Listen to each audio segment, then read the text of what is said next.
वर्णिवेशरमणीयदर्शनं मन्दहास रुचिराननम्बुजं पूजितं सुरनरो तमेर्मुदा धर्मनन्दन महं विचिन्तये।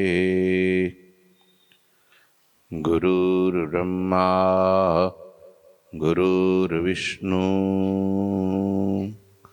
गुरुर्देवो महेश्वर गुरुः साक्षात् परं ब्रह्म तस्मै श्री गुरुवे नमः। हुम्यवतारिणे श्री स्वामिनारायणाय नमो नमः। श्री घनश्यामाय नीलकंठाय सहजानंदाय च नमो नमः। हरि कृष्णाय परम ब्रह्मणि च नमो नमः। श्री सद्गुरु चरणकमलेभ्यो नमो नमः। बोलो श्री स्वामिनारायण भगवाननी जय। श्री ठाकुर जी महाराजनी जय। श्री हरिकृष्ण महाराजनी जय। श्री घनश्याम महाराजनी जय। श्री सद्गुरुदेवनी जय। श्री 500 परमहंसनी जय। जय श्री स्वामिनारायण। श्री पुरुषोत्तम चरित्र अध्याय 54। भगवान पर्वतभाईની સ્તુતિ પ્રાર્થના સાંભળીને અતિ રાજી થયા. એમને મનોવાંછિત વરદાન આપ્યું. પછી કાઠી ભક્તોનો સંઘ આવ્યો. એમની સાથે ભગવાન બીજે ગામ જવા માટે નીકળ્યા છે. આગળ આખા ગામ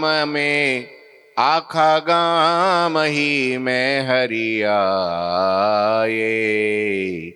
नरसिंह दुवेजू के मन भाए पुनि पिपलाणा में पगुधारे महिता नरसिंह के आघारे। ભગવાન આખા ગામમાં આવ્યા છે તેથી ત્યાંના ભક્ત નરસિંહ દવેના મનમાં આનંદ થયો. ત્યાંથી શ્રીહરિ ફરીને પીપળાણામાં આવ્યા. ત્યાંય નરસિંહ મહેતાના ઘરે નિવાસ કર્યો. પેલા નરસિંહ ભક્ત નરસિંહ દવે અને નરસિંહ મહેતા, પણ પેલા જુનાગઢવાળા નરસિંહ મહેતા નહીં, આ પીપળાણાવાળા. એમને ઘેરે ભગવાન વન વિચરણ વખતે પણ પધારેલા પીપળાણામાં. ત્યાંથી પછી માંગરોળ થઈને લોજ પધારેલા. આ વખતે મહારાજ રાજાધિરાજ છે. સંતો ભક્તોની સાથે સુખ દેવા માટે સોરઠને ગામડે ગામડે ફરે છે, સદુપદેશ આપે છે અને બધાની મનોકામના પૂરી કરે છે. હવે અસુરોના ઉપદ્રવથી પાર્ષદ મૂળજીનું જે મૃત્યુ થયું એની કથા અહીંયા વિસ્તારથી લખે છે.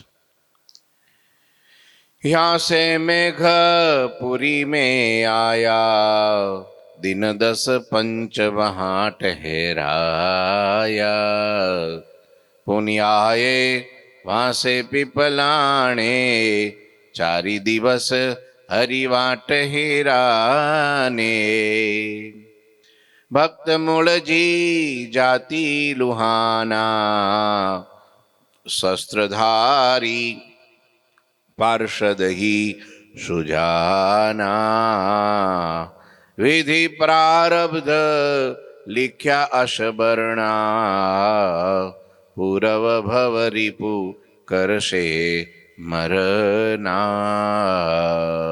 ભગવાન પીપળાણાથી મેઘપુરમાં આવ્યા. ત્યાં 5-10 દિવસ રહ્યા અને શ્રીહરિ ત્યાંથી ફરી પાછા પીપળાણે ગયા અને ત્યાં 4 દિવસ રોકાયા. લોહાણા જ્ઞાતિના ભક્ત મૂળજી શ્રી હરિના શસ્ત્રધારી અને સુજાણ પાર્ષદ હતા. તેમના પ્રારબ્ધમાં બ્રહ્માએ એવું લખ્યું હતું કે તેમને તેમના પૂર્વ જન્મના શત્રુના હાથે મરવું પડશે. લેવા આ વિધિના લેખ એ કઈ ટળતા નથી. જ્યાં જેના હાથે મૃત્યુ લખેલું છે એ એવી રીતે થાય છે. સમયથી વહેલા કોઈને કાંઈ મળતું નથી ને પ્રારબ્ધથી વધારે કાંઈ મળતું નથી. એ નિર્માણ થઈ ગયેલું હોય. દરેકના શ્વાસ નક્કી છે, દરેકનું પ્રારબ્ધ સુખ દુઃખ નક્કી છે. બસ જ્યારે દુઃખ આવે ને સમજવાનું કે ભગવાન કંઈક હિસાબ કરી રહ્યા છે, આપણા ભલા માટે જ હોય. નહીં તો સુખ આવે તોય પ્રભુનો પ્રસાદ અને દુઃખ આવે તોય પ્રભુનો પ્રસાદ. વિધાતાએ મૂળજીના એવા લેખ લખ્યા છે, પૂર્વ જન્મમાં કંઈક કોઈની યારે શત્રુતા છે, આના દ્વારા એનું મૃત્યુ થયું છે, હવે ઈવડો ઈ આનું મૃત્યુ કરવા આવશે. આવું છે. ધૃતરાષ્ટ્રને એક દી શંકા થઈ કે હારું આ મારે 100 પુત્રોનો બાપ અને હું અંધ કેમ થયો? રાજા, હસ્તિનીપુરનો રાજા ધૃતરાષ્ટ્ર, આ મારા લેખમાં આવું કેમ? હું અંધ કેમ થયો? લ્યો, અને ત્યારે એને પૂર્વજન્મનું જ્ઞાન આપ્યું કે ભાઈ તમે છે તે વિદુરે કે કોઈ આપ્યું કે તમે છે તે જંગલમાં હતા અને એ વખતે નીચે તાપ કર્યો અને તાપમાં એ સળગ્યું બધું અને એમાં ઉપર બેઠેલા 100 પક્ષીઓ પોતાની આંખો ગુમાવી અને મૃત્યુને પામ્યા. એ પાપે કરીને આ જન્મમાં તમે અંધ થયા છો. લ્યો, આવું છે. કોઈના કર્મ કોઈને છોડતા નથી. દેવા તો પડે છે અંતે સૌને નડે છે, કરેલા કર્મના બદલા સૌને દેવા તો પડે છે. પહેલાના જમાનામાં એમ કહેતા કે ભગવાનને ત્યાં દેર છે પણ અંધેર નથી. પણ હવે તો અંધેરેય નથી અને દેરેય નથી. હવે તો આને આ જન્મમાં બધાને જો જે કે છે ને, કોઈને કોઈ ન પોગે એને કોણ પોગે? આ બહુ કહેવત સાચી છે. પણ સમજ્યા? ગમે એટલો લોભ કર્યો એને પછી પાછળથી ધુતારા ખાય. ગમે એટલું ભેગું કર્યું હોય ને પણ જો ધ્યાન ન રાખ્યું હોય આપણું ને આપણા પરિવારનું, તો પછી એ જ ખતમ કરી નાખે. આપણી આંખ સામે છે. આવું છે અને બહુ સાચી વાત છે. આ એક સનાતન સિદ્ધાંત હરેક શાસ્ત્રનો, એ પછી ગીતા લો, ભાગવત લો, પુરાણ લો, વેદ લો કે ઉપનિષદ લો, એ પછી કુરાન લો કે પછી બાઇબલ લો, કે પછી જૈનનું શાસ્ત્ર હોય, બૌદ્ધનું શાસ્ત્ર હોય, કે કોઈ પણ હિન્દુ ધર્મ નહીં, સનાતન ધર્મ નહીં, આખા ઓલ ધ વર્લ્ડના ધર્મમાં આ વસ્તુ તો લખી જ છે કે જે કેવું જેવું કર્મ કરશે એને એવું ફળ મળશે. કર્મણ્યેવાધિકાર હસ્તે મા ફલેષુ કદાચન. કર્મ કરવાનો આપણો અધિકાર છે પણ ફળ તો ભગવાન આપે છે. એના કર્મના આધારે આપે છે પણ આપનારા ભગવાન છે.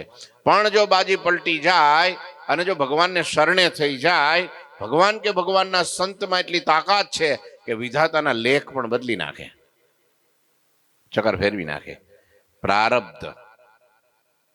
લ્યો, એક કઠિયારો લાકડા કાપે, પોતાની એક યુવાન બેન, પોતાના મા, પિતા તો હતા નહીં, આ 3 જણા જંગલમાં ગીરના એ ગિરનારની આજુબાજુને તળેટીમાંથી લાકડાઓ કાપી અને જે કઈ સુકાયેલા હોય લઈ ભારા બાંધીને આવે અને ગામમાં વેચે અને એમાંથી જે કાંઈ પૈસા મળે એમાંથી ગુજરાન કરે. એક દિવસ લાકડા કાપવા ન જાય તો ભૂખે રહેવું પડે, ઉપવાસ થાય. આવી પરિસ્થિતિ હતી. મુસલમાન હતા, એનું નામ બાવલો. હા, એમની બેન યુવાન અને એમની માં 3 જણા એક દી લાકડા કાપીને આવતા હતા. એમની નજર સંતો ઉપર પડી. એમાં બરાબર ગુણાતીતાનંદ સ્વામી, બાલમુકુંદ સ્વામી વગેરે સંતો ત્યાં નારાયણ ઝરે, આપણે શું કહેવાય, પેલી નદી છે, દામોદર ટુંકુંડની સોનરખ નદી છે, નદીમાં સ્નાન કરી અને ઠંડી કે મારું કામ અને એ ઠંડીમાં એને ટાઈડ લાગી ગઈ ને સ્વામી થોડા મૂર્છિત થઈ ગયા. એટલે તરત જ એની પેલી છોકરાની માં જોઈ ગઈ. એટલે કે બેટા કોઈ ફકીર લાગે છે, ઠંડીના બેભાન થઈ ગયા છે, તો આ લાકડા છે ને આપણા એ જરા સળગાઈ જ્યાં જઈને થોડો તાપ થાય ને તો સ્વામીને ગરમી મળે. અને એમાં છોકરો તો એની માના કહેવાથી દોડ્યો ને ત્યાં લાકડા સળગાવ્યા. એ તાપ થયો ને સ્વામીની ઠંડી ઉડી ને સ્વામી આંખ ખોલી, પહેલી નજર બાવલા ઉપર પડી. છોકરા, બાલમુકુદાસ સ્વામી હતા બાજુમાં, એને કીધું કે આ છોકરો લાકડા લઈ આવ્યો, એને સળગાવ્યા ને એટલે તમારી મૂર્છા વળી. ત્યારે સ્વામી રાજી થઈ ગયા. શું નામ છે બેટા? કે બાવલો. મુસલમાન છો? શું કામ કરશ? તો કે લાકડા કાપીને ગુજરાન કરું છું. હું, મારી બેન ને મારી માં, બસ 3 જણા છીએ. નાનો એવો છોકરો હતો, બોલો 15 વર્ષનો હશે, બસ 15-16 આને સ્વામીના હૃદયમાંથી ઉદ્ગાર નીકળી ગયો કે જા બેટા, તારા લાકડા કાપવાના આજથી બંધ. પેલો છોકરો તો ગભરાઈ ગયો કે લાકડા નહીં કાપીએ તો ગુજરાન કેમ કરશું? આ રોજ ઉપવાસ તો કેટલા દી કરવા? જા, તારા લાકડા કાપવાના આજથી બંધ. એની માએ તો કીધું હતું કે ફકીર રાજી થાય ને તો આપણને આશીર્વાદ દે. હા, એક દુઆ દેંગે. આને તો દુઆ નહીં, બદદુઆ દીધી, તારા લાકડા બંધ કે. પણ એ તો સ્વામી જાણે, ભગવાન જાણે. એ છોકરો, એની માં, એ 3 જણા રોડ ઉપર હેલા જતા હતા અને સામેથી નવાબ સાહેબની અસવારી આવી અને એના પેલા દીવાનને કીધું કે પેલા હાયલા આવે છે ને? તો કે હા, એને આપણી કચેરીમાં બોલાવી લ્યો. અને થયું શું હશે કામ? 3 જણાને પકડીને કચેરીમાં લઈ આવ્યા. પણ એ ઘટના એવી ઘટી કે એ નવાબ સાહેબ રોડ ઉપર નીકળાતા બગી લઈને, એમાં નજર એમની બેન ઉપર પડી, બાવલાને બેન ઉપર, યુવાન બેન ઉપર. એને એમ વિચાર આવ્યો કે આને હું મારી બેગમ બનાવું. બોલો. અને એને કચેરીમાં બોલાવ્યા અને એમને પ્રસ્તાવ મૂક્યો. તમે વિચારો, બીજે દિવસે એની સગી બેન જે લાકડા કાપતી હતી, ભિક્ષા માગતી હતી, એ બેગમ બની ગઈ. બોલો. હવે જેની બેન બેગમ બને એનો ભાઈ થોડો ભિખારી રહે? એને ત્યાં રાજમાં જગ્યા આપી, રહેવાનું બધું આપ્યું, ખાનપાન આપ્યું, ને પછી થોડો મોટો થયો એટલે એને દીવાન બનાવી દીધો. બોલો, નવાબ સાહેબે પોતાનો. બાઉદીન નામ બાવલામાંથી શું પડ્યું? બાઉદીન. આજે પણ એના નામની કોલેજ ઊભી છે જુનાગઢમાં, બાઉદીન કોલેજ. એના નામથી એને બંધાવેલી આ બાવલાએ. પણ એ છે ને પોતાનો જે લાકડા કાપવાનો કુહાડો અને જે કઈ દાતરડું હશે એ અને એ લાકડા બાંધવાનું જે દોરડું હતું એ 2 શોકેશમાં સરસ ફિટ કરીને રોજ એના દર્શન કરે, જોવે. એટલે એક દી નવાબ સાહેબે કીધું કે હવે આને શું કામ રાખે છે ને હું જોયા કરે છે? તારે કે મારું પ્રારબ્ધ તો આ જ છે, લાકડા કાપવાનું. પણ મને સ્વામિનારાયણના ઓલિયા ફકીર સંત મળ્યા, એણે મને અહીં સુધી પોગાડ્યો. એને કીધું તારા લાકડા બંધ, ને બીજે દી લાકડા બંધ થયા, હું અહીં બેઠો છું. એનું કારણ એ સ્વામિનારાયણના સંત છે. લ્યો, એ ફેરવી નાખે, પ્રારબ્ધ ફેરવી નાખે. પણ આપણી સાચી હૃદયની ભક્તિ હોય, નિસ્વાર્થ ભાવ હોય, અને જો એમાં આત્મીયતા થઈ ગઈ હોય તો ગમે એવી તાકાત હોય ને, એક નડે નહીં, કાળ કર્મ ને માયા બધું ફેંકાઈ જાય. ભગવાન નિર્ધાર કરે કે આના જન્મમાં મારે આનું પૂરું કરવું છે, આની આટલી જ આયુષ્ય છે, પછી કોઈના બાપની તાકાત નહીં કે એને રોકી શકે. એ ગમે ત્યાં હોય તો ઉપાડ લે, એ પાકું છે. હા, કાઠિયાવાડમાં એક બાવળના ઠૂઠા ઉપર બેઠેલું હોલું કબૂતર, એના હામું જમના દૂતો જોઈને હસ્યા. હવે આપણા હામું જોઈને હશે એટલે આપણને શું થાય? આપણું આવી બન્યું, હવે આપણું પૂરું, આ દુનિયામાં પૂરું. કબૂતર મૂંઝાણું, પક્ષીરાજ ગરુડ પાસે ગયું કે કેમ રડે? તારે કે મને મારા હામું જોઈને જમના દૂતો હસ્યા. લ્યો, હા કે ભાઈ એટલે તો કે હવે મારું આયુષ્ય પૂરું થઈ ગયું, મને ખાવું પીવું ઊંઘવું ભાવતું નથી. કે તો કે હું તને જમના દૂતો પોગી ન હકે એવી જગ્યાએ લઈ જાઉં તો બેજા પીઠ ઉપર. કબૂતરને ગરુડ રાજ પીઠ ઉપર બેહી હિમાલયની કંદરામાં ઊંડો ઊંડો મૂકી આવ્યા ને કે જાવ અહીં ખાવાનું પીવાનું બધું મળી જાય, ફૂલ ફેસિલિટી, અહીં કોઈના બાપની તાકાત નહીં કે અહીં તારો વાકો વાળ કરીએ કે ભલે ને ત્યાં ગોથા મારે જમના દૂત. પણ જ્યાં હજી પીઠ ઉપરથી ઉતારીને બરાબર ગુફાની બહાર નો નીકળે અને ત્યાં તો કબૂતરની ફફડાટી બોલી, ચિચિયારી હમણાણી પાછો વળીને જોયું તો ત્યાં કાળોતરો બેઠો હતો, અચ્યુતમ કેશવમ. એ જમના દૂત શું કરવા ઈચ્છા હતા ખબર છે? કે આનું મૃત્યુ ગિરનારની ગુફામાં, ઓલા હિમાલયની કંદરામાં ગુફામાં લખેલું છે, અને કબૂતર અહીં કાઠિયાવાડમાં શું કરે છે? આ કેમનું ક્યાં પોકશે, કેમ પોકશે? એને આવતીકાલે તેનું મૃત્યુ છે અને એ હિમાલયમાં લખેલું છે. તો કેવું ભગવાને સેટિંગ કરી નાખ્યું? ગરુડ રાજે પોતે સહાય કરીને પીઠ ઉપર બેહાડી ન્યા મૃત્યુને ભેટાડી દીધા. ગયા તા બચાવવાનું, થઈ ગયું હું આવું છે. લ્યો, આ ગઈકાલની વાત કરું. અમે અહીંથી બરાબર ગુરુજી હમણાં નવસારી છે 3 દિવસથી, આજે નવસારી રોકાવાનું. તો કાલે રાત્રે ફોન આવેલો કે તમે સંતો છે તે સવારે વહેલા નીકળી જજો અને અહીંયા સામયું છે અને ત્યાં થાળ ને બધું છે. એટલે અમે તો 10 વાગે બધું પરવારી નીકળ્યા અહીંથી. બરાબર અહીંયા હાઈવે ચડ્યા વલથાણ પાસે, અને રોડ ઉપર સ્પીડમાં ગાડી જતી હતી આપણી ટ્રેક ઉપર, અને એમાં ટ્રક વાળાએ સેજ આમ મોઢું કાઢ્યું આપણી બાજુ. એટલે તરત ડ્રાઈવરને પેલું થાય, બીક લાગે એટલે તરત બ્રેક મારીને સોલિડ બ્રેક વાગી ગઈ. તે ગાડી કંટ્રોલમાં ન રહી, તે સીધી જ ગઈ ટ્રકમાં ધડાંગ કરતી. બારણું બધું તોડીને કાચ બાચ ને બોનેટ બધું હરખું કરી નાખ્યું. બધું આખું પડખું લઈ લીધું, ઘૂસી ગયા અંદર દાતા. એ બરાબર હું ન્યા જ બેઠેલો એ સીટ પાસે, ન્યા જ એમ જ થયું. અને ન્યાથી ઉલડીને સીધી ગાડી ગઈ ડિવાઈડર ઉપર. પણ કોણ જણે, અમે તો સ્વામિનારાયણ 5 વખત બોલ્યા, ના બોલ્યા, આંખ થઈ ગઈ બંધ કે હવે જય સ્વામિનારાયણ પૂરું. ત્યાં તો આંખ ખોલી ત્યાં તો ગાડી ઊભી હતી, આમ આડી થઈ ગઈ હતી, રોડની આડી. બધા ગાડીવાળા પાછળવાળા બધા સ્ટોપ થઈ ગયા. કાલે જ હજુ જોયું તો કાંઈ વાગ્યું નતું, સેજ ખાલી આમ એક કાચ અહીંયા લોહી નીકળું છે, કોઈને કાંઈ નહીં. લ્યો, આ ઠાકોર, નહીતર એમ થતું ભયંકર. જોનાર ને બધા આજુબાજુ દોડીને બધા ભેગા થઈ ગયા, એલા સ્વામીજી ગયું, પૂરું દેકારો થઈ ગયો. ગાડી તો લોસ થઈ ગઈ બધી. હા, પણ અમને કાંઈ ને સંતોને જો આ ઠાકોરજીનો પરચો.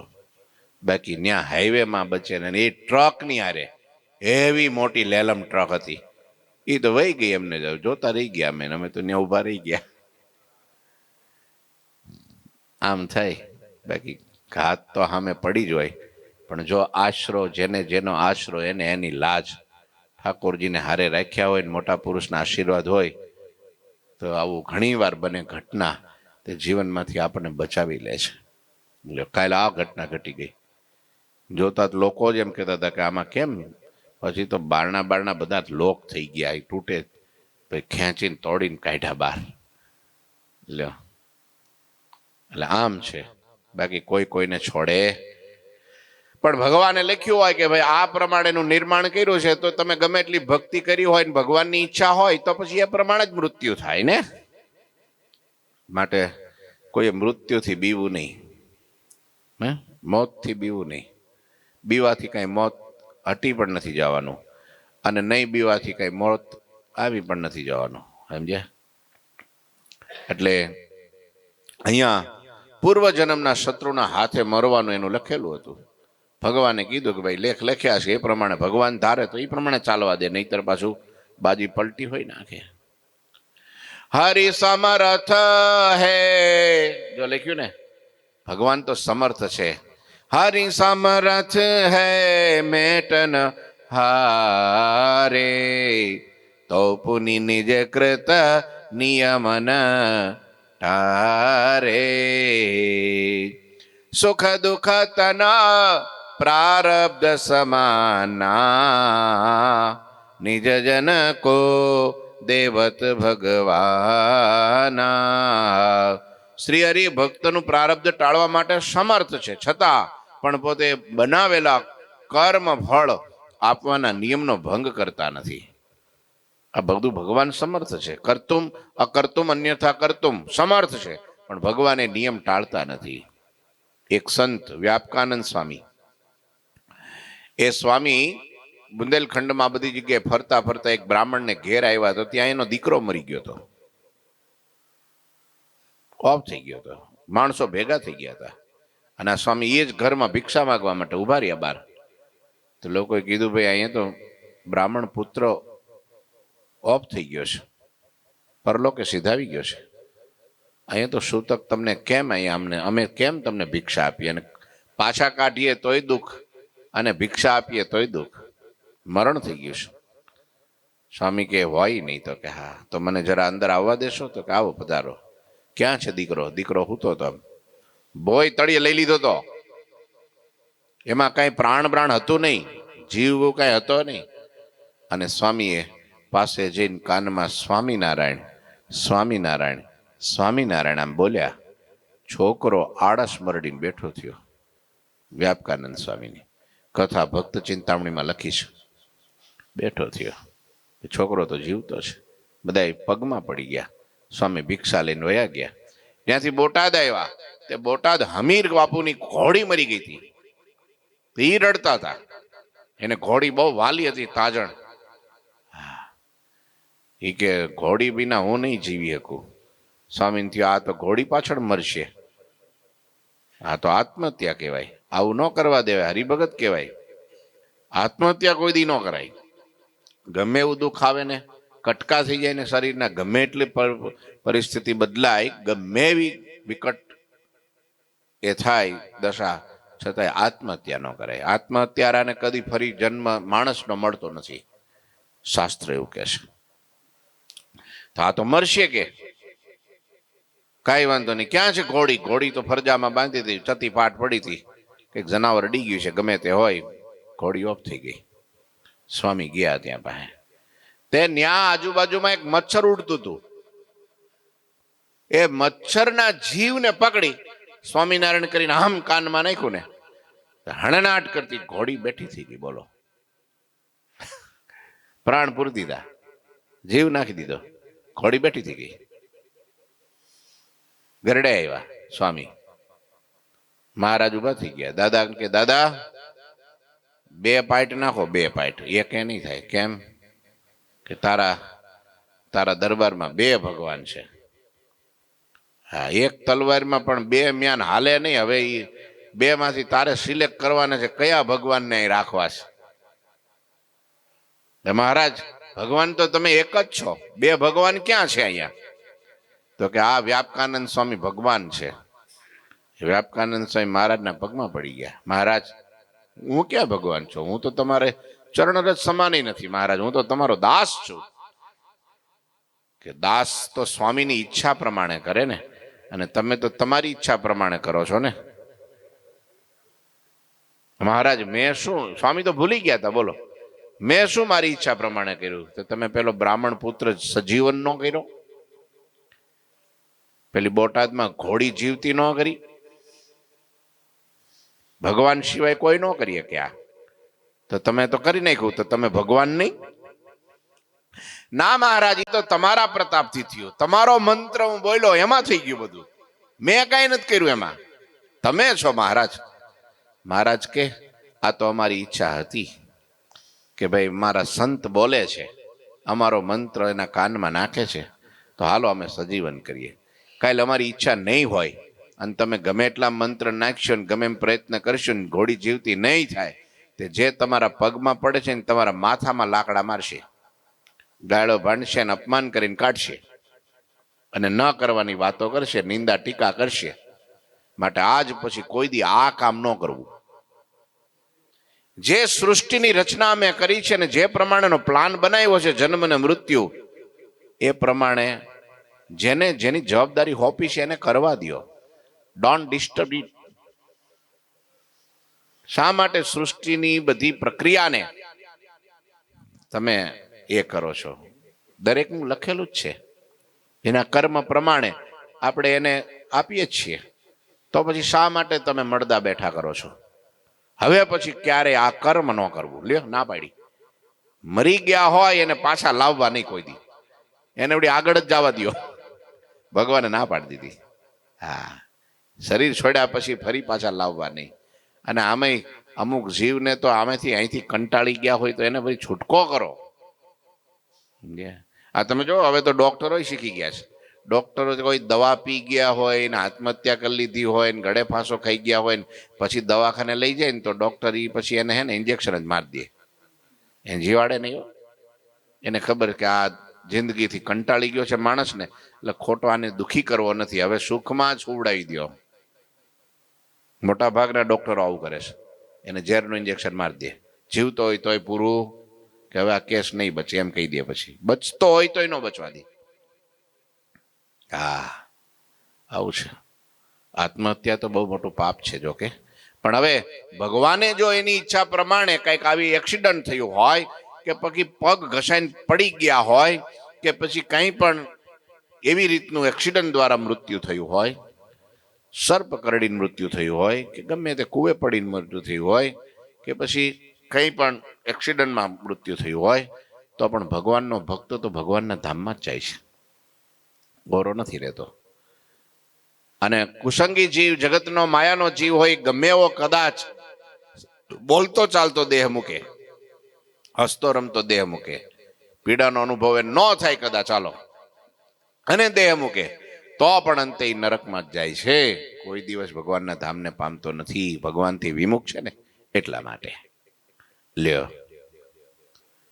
ભગવાન નિર્માણ કર્યું છે. શ્રી હરિ ભક્તનું પ્રારબ્ધ ટાળવા માટે સમર્થ છે, છતાં પણ પોતે બનાવેલા કર્મ ફળ આપવાના નિયમનો ભંગ નથી કરતા. ભગવાન પોતાના ભક્તોને સુખ તથા દુઃખ એમના શરીર સાથે જોડાયેલા પ્રારબ્ધ પ્રમાણ આપે છે. શરીર સાથે જોડાયેલા પ્રારબ્ધ પ્રમાણ આપે છે. હા, એટલે કોઈ દિવસ ભગવાન ગમે એવી પરિસ્થિતિમાં સુખી રાખે કે દુઃખી રાખે, પણ ભગવાનની સામે ફરિયાદ ન કરવી. ફરી ફરી યાદ કરવું ભગવાનને કે મહારાજ, મારા કર્મ તો એવા છે કે તમે ન મળો મને, તમારા સાધુય ન મળે, તમારો સત્સંગી ન મળે, અને છતાંય તમે મને કૃપા કરીને આપ્યો છે, માટે હું બહુ ભાગ્યશાળી છું. આ દુનિયાનું તો કદાચ દિલ્હીનું શાસન હશે ને તો એ વયું જવાનું છે. હવે એ દિલ્હીની ગાદી ઉપર કેટલા રાજા બદલાઈ ગયા અત્યારથી 5000 વર્ષમાં?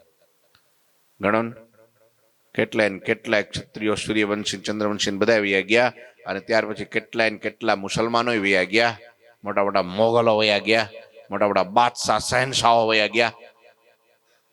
અને ત્યાર પછી કેટલા વયા ગયા, ગોરિયાઓ કેટલા વયા ગયા, અને ત્યાર પછી આપણા વાળા કેટલા વયા ગયા. હવે સાહેબ છે, લે, એ સાહેબે એવું નથી કહેતા કે હું તો રહેવાનો 200-500 વર્ષ તો રહેવાનો, કે છે કોઈ દી?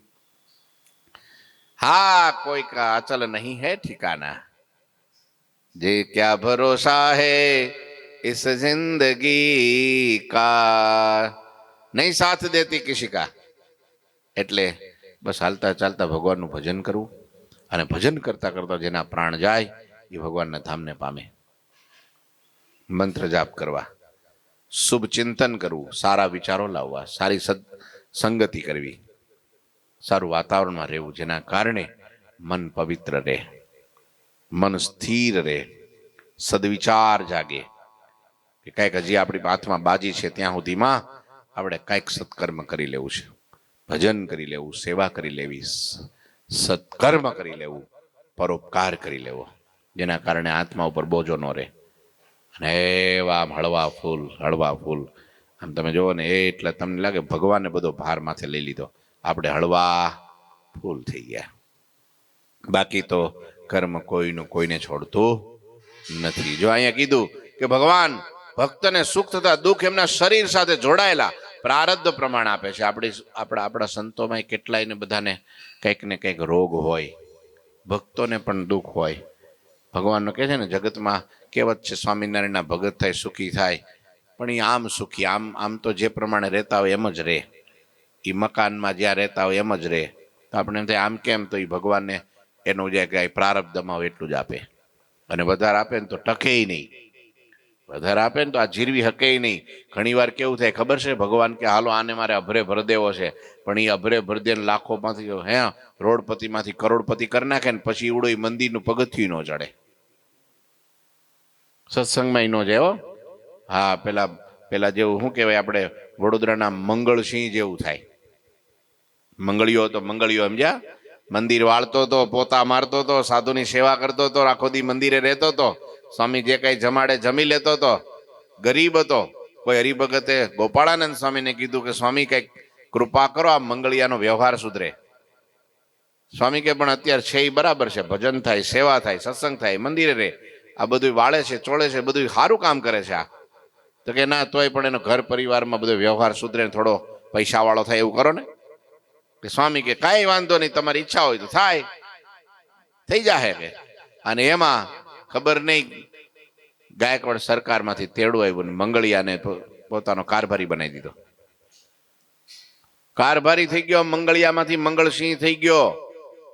તે પછી તો રોજ આવતો તો મંદિરે, અઠવાડિયે થઈ ગયું, 15 દી થઈ ગયું, મહિને થઈ ગયું, વર્ષે થઈ ગયું, બધું બાદ. કારણ કે બગીમાં ફરે, ઘોડા ગાડીમાં, હો, મોટી ખુરશીમાં બેહેન, 56 ભોગ જમે, આમ ઠાઠ માઠ, સરસ કપડા બપડા, આજુબાજુમાં સિપાઈઓ, આવું બધું થઈ ગયું.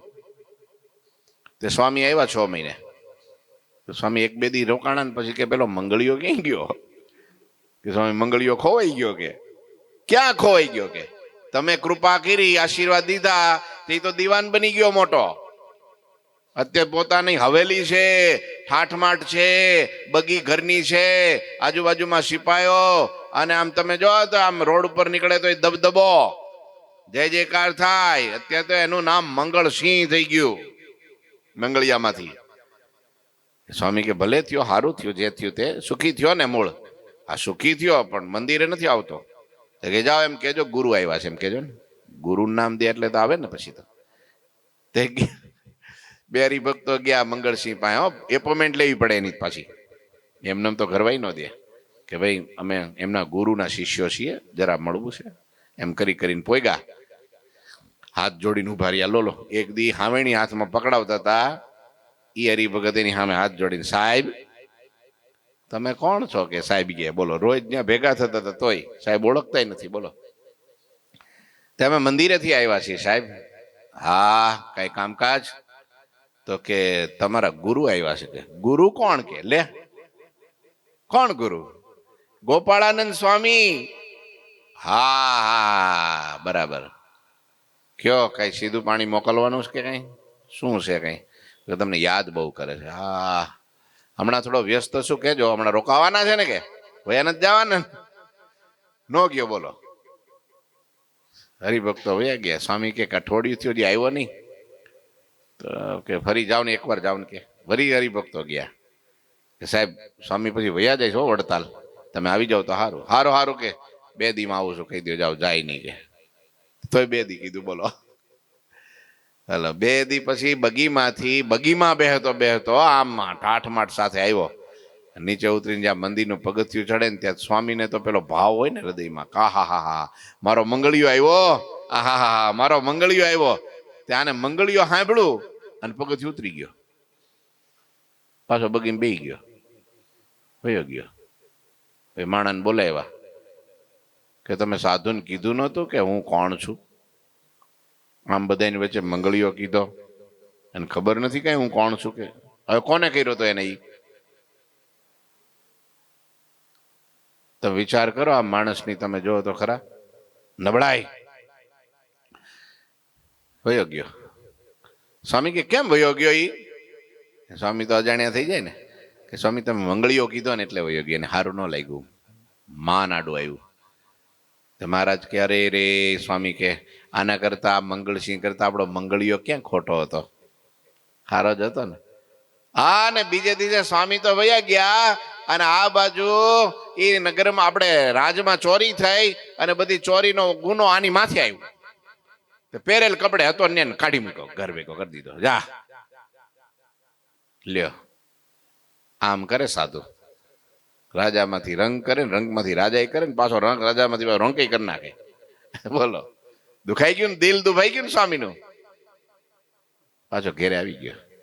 પછી દોડતો દોડતો પાછો બંદીરે હાવેણી લઈ લીધી હાથમાં, મંડ્યો ફળિયા વાળવા અને મંડ્યો હાવેણીને કાઢવા. ત્યારે સ્વામી પાછા આવ્યા ને, સ્વામી કે હવે બરાબર છે, લો આ હારું લ્યો, આમાં કઈ અમારે ઉપાધિ નહીં, તમારે ઉપાધિ નહીં, હાય મોજ કરો તમ તાર, ઠાકોરજી પેટ તો ભરશે, અન તો એના હાથની વાત છે, મારો ભગત થાય, અનોસ્ત્ર આબરૂએ કોઈ દી દુઃખી નહીં થવા દઉં.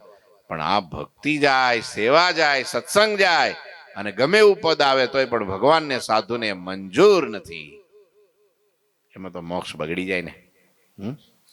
આમ છેલ્લો ભગવાન સમર્થ છે, છતાંય પણ કાંઈ પણ કરવા માટે તે રહેલા રોકવા માટે સમર્થ છે. એક દી ઉગતા સૂર્યને વધુ પડતો લાલ જોઈને મુરાર શ્રી હરિ મૂળજી ભગતને કહી દીધું. હું કહી દીધું? એ આવતીકાલે સૂર્ય ઉગે પછી. અત્યારે કથાને વિરામ. ઠાકોરજી મહારાજની જય. શ્રીપતિમ શ્રીધરમ સર્વદેવીશ્વરમ ભક્તિ ધર્માત્મજમ વાસુદેવમ હરે માધવમ કેશવમ કામદમ કારણમ સ્વામિનારાયણમ નીલકંઠમ ભજે. શ્રી ઠાકોરજી મહારાજ.